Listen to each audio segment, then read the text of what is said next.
Good morning बच्चों। आज मैं आपको 10वीं क्लास में सामाजिक विज्ञान में पाठ 17 में भारत में गरीबी और बेरोजगारी के विषय में बताऊंगी।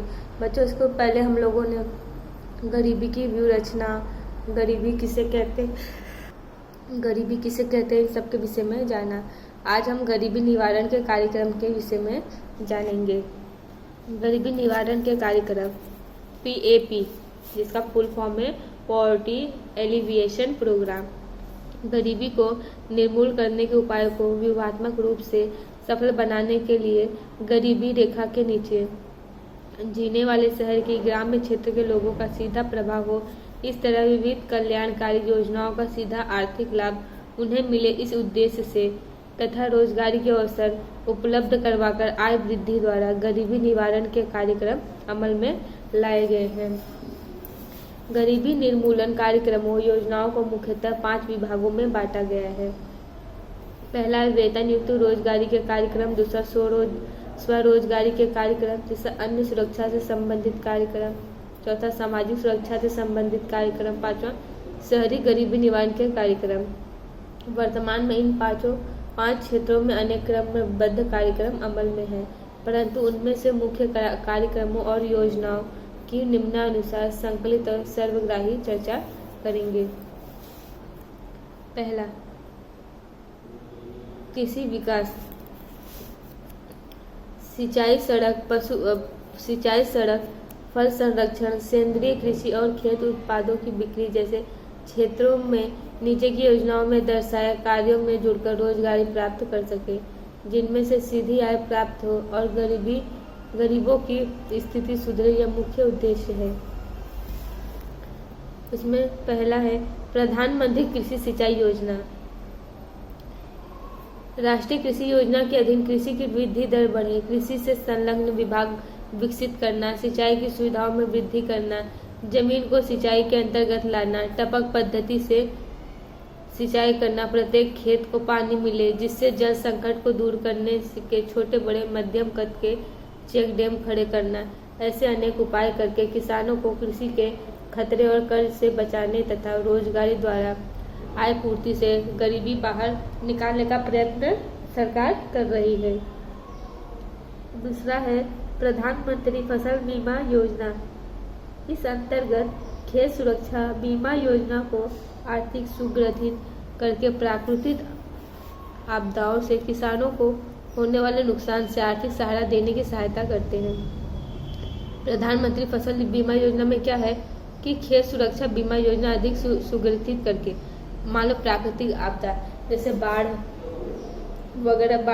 सुनामी ये सब आ जाए तो इन सबसे हुए नुकसान की भरपाई सरकार करता है, मतलब सहारा देता है। समर्थन भाव से कपास की खरीदी में बोनस और फसल के नुकसान में हर्जाना देना शुरू किया है, मतलब कपास को उसमें क्या है, खरीदी में बोनस देता है अगर उसमें नुकसान हुआ, और खेती में नुकसान हुआ तो उसका हर्जाना सरकार देता है बीमा के रूप में। भाव की स्थिरता के लिए क्षति मुक्ति कृषि मूल्य आयोग की रचना की गई है। तीसरा है राष्ट्रीय पेयजल कार्यक्रम। इसके अधीन प्रत्येक खेत को पानी, उपयोगी नहरों का ढांचा सुधारना, मिट्टी के कटाव को रोकना, अनुसूचित जनजाति के किसानों को नए ट्यूबवेल, छार प्रवेश नियंत्रण, मतलब राष्ट्रीय पेयजल कार्यक्रम में क्या है, इसमें किसानों को खेत में पानी सिंचाई के लिए फिर उनके नहरों में पानी की सुविधा करना, फिर मिट्टी के कटाव को रोकना, और जो अनुसूचित जनजाति के किसान वर्ग हैं उनको ट्यूबवेल की सुविधा प्राप्त करना। जैसे कार्यक्रम अमल में रखकर तथा तालाबों की खुदाई करवाना, वाटर शेड विकास, टंकी का निर्माण, वर्षा के जल संरक्षण संग्रह, वृक्षारोपण, नहर की लाइनिंग बनाना, पेड़ पौधे लगाना जैसे नवीनीकरण और चेक डैम का पुनरुद्धार करना, रोजगार लक्ष्य कार्यक्रम अमल में रखकर ग्रामीण क्षेत्रों में कृषि पर आधारित गरीब परिवारों को गरीबी से बाहर निकालने के लिए कुछ आर्थिक सहायता सरकार ने की है। राज्य सरकार ने भी कृषि में लाभदायक योजनाओं में खरीफ की फसल के लिए काफी कम ब्याज पर बैंक द्वारा कर्ज देना, फिर पशुपालन के लिए खाद के संग्रह के लिए सुविधाएं उपलब्ध करवाई है, और केंद्र सरकार के सिंचाई के कार्यक्रमों में भी राज्य सरकार ने ठोस कदम उठाए हैं। गुजरात सरकार ने गरीबी निवारण के उपाय हाथ में लिए हैं, जिसके अंतर्गत राज्य सरकार द्वारा पिछले दशक से गरीबी कल्याण मेले आयोजित कर गरीबों को स्वावलंबन के लिए आवश्यक सहायता दी है। 5वां है ई-नाम योजना। इस योजना के अंतर्गत किसानों के लिए राष्ट्रीय बाजार खड़ा किया गया है, जिसमें किसान ऑनलाइन अपने उत्पादों को सूचीबद्ध करा सकते हैं।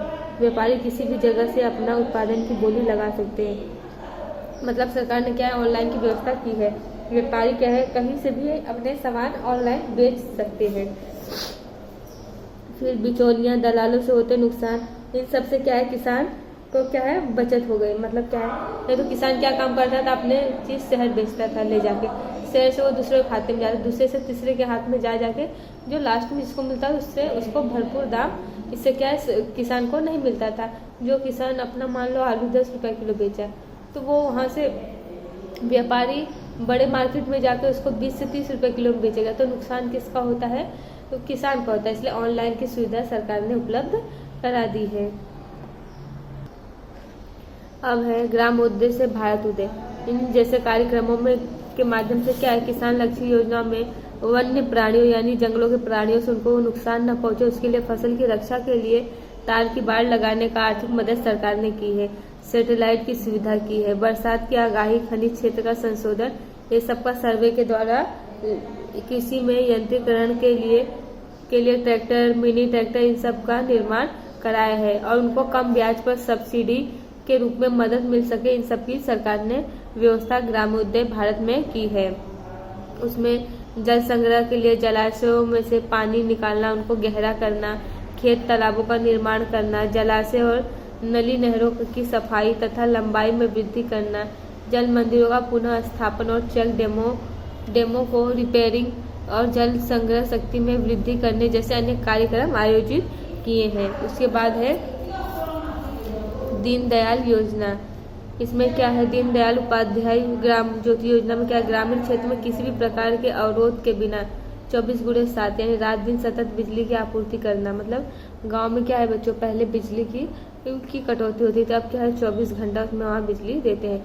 घरों और खेतों में सस्ती दर पर बिजली देना, देश भर में बिजली की सुविधा बिना के 18,000 गाँव में बिजली पहुँचाने की नई लाइनें, नए पावर सब स्टेशन स्थापित करने तथा कृषि क्षेत्र के बिजली के साधनों की खरीदी में सब्सिडी के रूप में मदद करके गरीब किसानों की आय में सहायता करने का प्रयास की है। और सरकार ने सौर ऊर्जा बिजली प्राप्त करने, सोलर तकनीक साधनों के लिए भी सब्सिडी किसानों को दी है। अब है उसके बाद आदिवासी महिलाओं को पशुपालन के लिए संक्रमित डेयरी विकास योजना। इसके अंतर्गत किसी विषय और बागायती खेती के विकास के लिए फसलों के लिए मंडल बनाने में मदद, सजीव खेती, ग्रेडिंग और पैकिंग का प्रशिक्षण और मार्गदर्शन देना। इसमें क्या है, महिलाएं जो घर बैठी उनको पैकिंग का काम देना, अलग अलग घर बैठे गृह उद्योग का कार्य देना, जिससे वो बेरोजगार भी न रहे और अपना पैसे भी कमा सके। अब 5वां है सेंद्रीय खेती का प्रोत्साहन देने में, रजिस्ट्रेशन में फीस में मदद, कृषि सामग्री की खरीदी में मदद, किसानों को प्रशिक्षण की व्यवस्था, कम दर पर कर्ज, उचित बाजार व्यवस्था करने जैसे कदम उठाकर पर्यावरण की देखभाल, कृषि खर्च में कमी हो, इस योजना का यह उद्देश्य है सेंद्रीय खेती प्रोत्साहन में। अब है मुख्य ग्राम सड़क योजना। इस योजना के अंतर्गत मार्गों के कार्यों को आयोजन किया गया है। गांव में एक दूसरे के साथ सड़क मार्गों तथा हाईवे से जुड़े रहे, इसलिए ग्राम पंचायतों की मदद की जाती है। शौचालय का निर्माण किया जाता है। 7वां है मां अन्नपूर्णा योजना। इस योजना के अंतर्गत गुजरात सरकार ने अभी अंत्योदय परिवारों को और गरीबी रेखा के नीचे जीवन जीते शहरी और ग्रामीण क्षेत्रों को लोगों को प्रति परिवार प्रति माह 35 किलोग्राम अनाज मुफ्त में वितरण कर रही है। गरीब मध्यम वर्ग के परिवारों को सस्ती दर प्रति माह प्रति व्यक्ति को 5 किलो अनाज, जिसमें गेहूं 2 रुपये प्रति किलो और चावल 3 रुपये किलो के भाव पर दे रही है। इससे क्या है, गरीब क्या है अपना भरपूर भोजन खा सकते हैं और अपनी आवश्यकताओं की पूर्ति कर सकते हैं, अपने जीवन जरूरत की पूर्ति कर सकते हैं। इसके बाद है सांसद आदर्श ग्राम योजना।